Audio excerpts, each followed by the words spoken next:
trial. Now accusations of cover-ups against some newspapers, it is clear to me that we were not told the full truth, have reignited this controversy.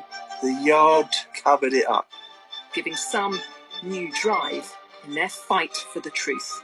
I don't think there's anybody else in the world that is better suited to be able to see this through than myself. I'm trying to get justice for everybody.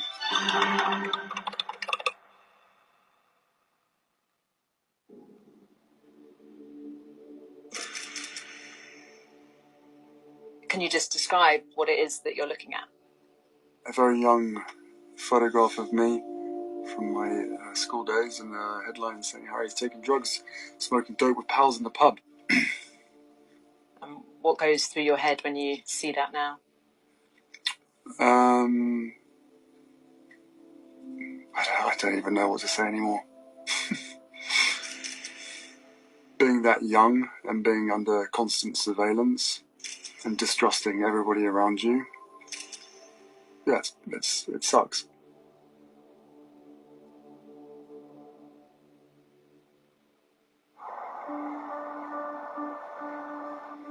It's been a bitter legal battle that finally reached its conclusion last December.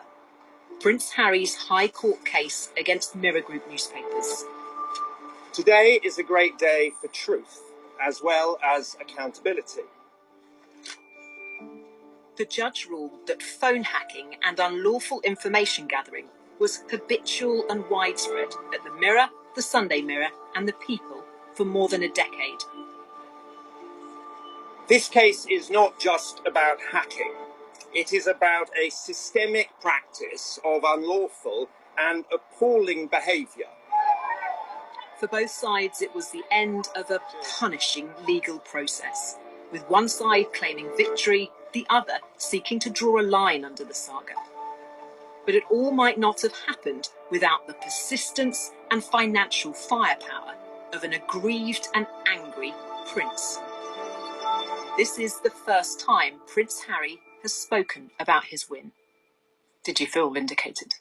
Yeah, no, I did feel vindicated. Phone hacking has been going on for a long time. It's some, especially the defendants, claim for it to be historical. Well, there's a huge amount that has come to light now that people, and the British public especially, simply have no idea about. The judge ruled that 15 out of 33 articles about his past girlfriends, a conversation with his brother, his deployment to Afghanistan, were all the result of unlawful invasions into his privacy. In total, he's reportedly been awarded hundreds of thousands of pounds in damages. Can you just spell out to me what kind of criminal tactics Mirror Group newspapers used against you? Well, there's voicemail interception, blagging of flight records. It was always referred to as just phone hacking, but it's the unlawful information gathering and the use of private investigators that was really the secondary part to this. When you got the judge's ruling that you had been hacked, what was your reaction? To go in there and come out and have the judge rule in our favour was obviously huge, but for him to go as far as he did with regard to, this wasn't just the individual people, this went right up to the top. This was lawyers, this was high executives, and to be able to achieve that in a trial, and that's a monumental victory.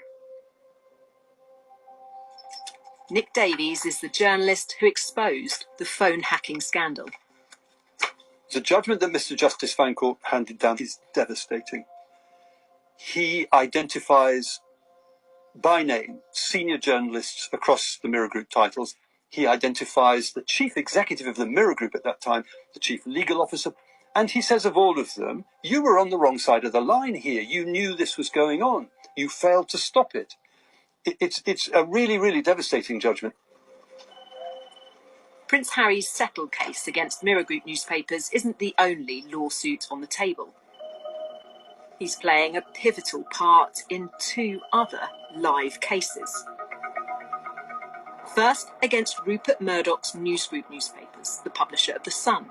The second, against Associated Newspapers, the publisher of the Daily Mail and the Mail on Sunday.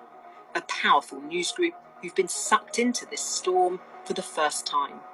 All part of Harry's mission. This is a David versus Goliath situation. The Davids are the claimants, and the Goliath is this vast media enterprise and trying to get justice for everybody. To understand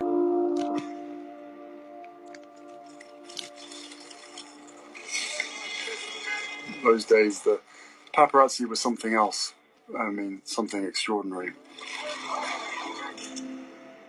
Doesn't mean it doesn't happen still to today, to me, to other people, but you know, I remember that night out. I remember the paparazzi trying to get in the door, to get in the car. I remember being hit over the head by cameras. I remember my security doing everything they could to try to keep them away.